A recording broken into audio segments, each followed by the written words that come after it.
Hello everyone, welcome back to my mini series. তো দেখো, আগের ভিডিওতে তোমরা দেখেছিলে আমাদের পাড়ায় পুজো হয়েছে, হরগৌরী পুজো। তো দেখো, সেটারই খাওয়া দাওয়ার একটা ভিডিও তোমাদের সাথে শেয়ার করলাম।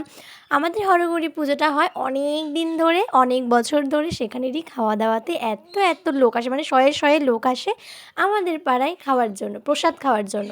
আর আমরাও দেখো বসে পড়েছি প্রসাদ খাওয়ার জন্য, কারণ প্রসাদ খেয়ে আমাদেরকে বেরিয়ে চলে যেতে হবে কলকাতা। তাই জন্য আমরা ফার্স্ট ব্যাচে বসে পড়েছি। তো ফার্স্টেই দিয়েছিল ভাত, আর তার সাথে দিয়েছিল দেখো ডাঁটা শাক। আমি কিন্তু শাক খুব একটা খাই না, বাট দেখে আমার এত লোভ লাগলো, এত লোভ লাগলো, যদি না খেতাম সত্যি মিস করতাম। দারুণ হয়েছিল ডাঁটা শাকটা খেতে, মানে এতটাই ভালো ছিল বলার মতন না। তারপরে চলে এসেছে শুক্তোর ডাল। শুক্তোর ডাল কারা কারা খেতে ভালোবাসো অবশ্যই বলবে।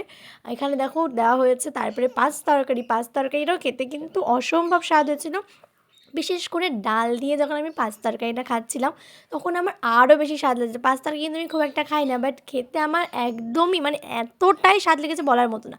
তারপরে চলে এসেছে পনির দিয়ে ফুলকপির রসা। পনির আমি খাই না, যদি সেটা সাইডে রেখে আমি পনির দিয়ে মানে ফুলকপির রসাটা খেয়ে নিলাম। আর ফুলকপির রসা খাওয়ার পর দেখো চলে এসেছে চাটনি, পাঁপড়, পায়েস। আর পায়েসকে আজকের এই মিনি সিরিজটা তোমাদের জন্য অফ।